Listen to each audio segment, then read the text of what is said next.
Good morning and welcome back to my channel Wandering Som. In my last video, I had promised that I will share a feedback on how Interceptor does on off-roading. And here we are. In the past 20 months of the launch of Interceptor, I'm sure you would have seen and heard a lot about the capabilities of Interceptor. I've also heard about it, but I believe in what I see. So I thought of doing the off-roading myself. In the last 1 year, I have done 4 off-roadings. First one when I did to Mana, then I did a solo trip to Kedarnath. The roads were really bad. Then in between, I did a short trip to Dhoj Lake, which is in Mangair, which is again completely off-road. And last week, I did the Asola Wildlife Sanctuary. That was an extreme off-roading that I did. So in this video, I'm going to talk about how the bike performed on the off-roading. So let's go with it.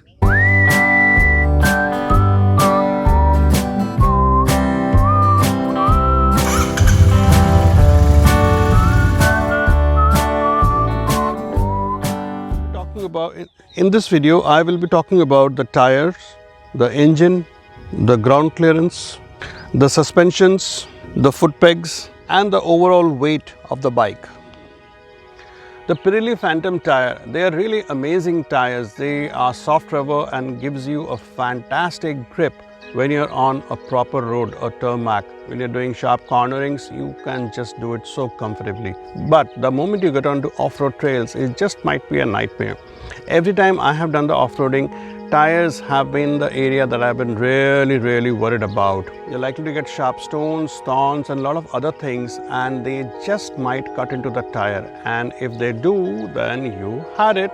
So when I was doing the off-roading last week or the previous off-roadings that I have done, I tend to lose traction with these tires. They don't have deep grooves. So if you're crossing a slush, a loose sand or loose soil, you are definitely likely to skid because they do not give you the grip. Further, Interceptor comes with spoke wheels. Now, spoke wheels are good for off-roading, but if you don't have tubeless tires, then it is of no good.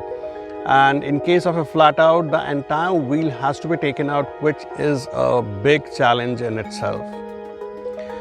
The best thing that has happened to Royal Enfield is the engine that they have created for Interceptor. The 650 twins generating 52 Newton meter of torque. It is super amazing and it can actually take you through almost anything. And I think the best part about this engine is the torque that it gives you at the lower end, at the lower RPM. Between 2500 to 3000, it gives about 45 Newton meter. So that is exactly what helped me when I was riding last week through all the potholes and the stones, pebbles, gravels, loose sand and everything that I went through. Without giving much of a rave, the bike actually came out quite nicely out of all the obstacles that I had. The height of the engine is just about 5 centimeters short of its off-road sibling. At 174, it is not bad height to have. I was quite comfortable with it. I did manage to cross all the rocks and other potholes that came on the way, not only during this particular ride, but all other previous rides as well. And there were certain places where I did touch or hit the rock down below, but thanks to the stump guard, nothing happened. I was safe. The front suspension of Interceptor is quite soft and it is best for the highway and the other road conditions. For off-road, it is not meant for off-road. It does not have the length and it can very soon bottom out because it does not have this distance is too short for the shockers to travel. The rear suspension, on the other hand, does give you the leeway to do certain amount of adjustments according to the terrain that you're going to be riding on. It has got 6 points that you can adjust, and for off-road conditions it is best that you keep it on number 3, the one which is right in the middle, making it a medium hardness. By doing that, there won't be much of a recoil when you're hitting some bumps or any other stones, and it will also give you a certain amount of stability. It is important that you take into account your own weight because your weight is going to put the pressure onto the rear suspension and you should do the adjustments accordingly. Interceptor comes with one of the most elegant looking foot pegs. They are stylish and sleek and are definitely not recommended in case you wish to stand on them or you have wet boots. So if you have wet boots, it is quite possible that you will actually slip off, the boot will slip off and you will lose your grip, and if that happens, in all probability you will actually fall down. 215 kilos of dry weight. Now add the weight of 13.5 litre of petrol, 3.5 litre of the engine oil, and you will reach somewhere around 225 kilos.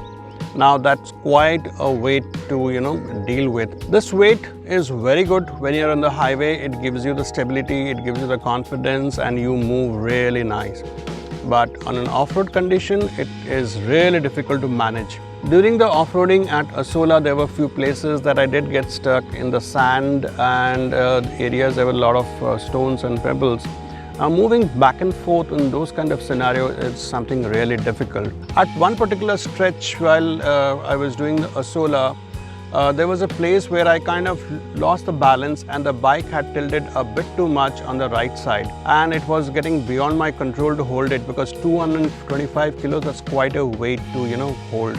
So all I did was to gently let it fall, because if you try to hold it back when it is tilted quite a bit, it just might hurt you. So it is better that you let it go and let it gently fall.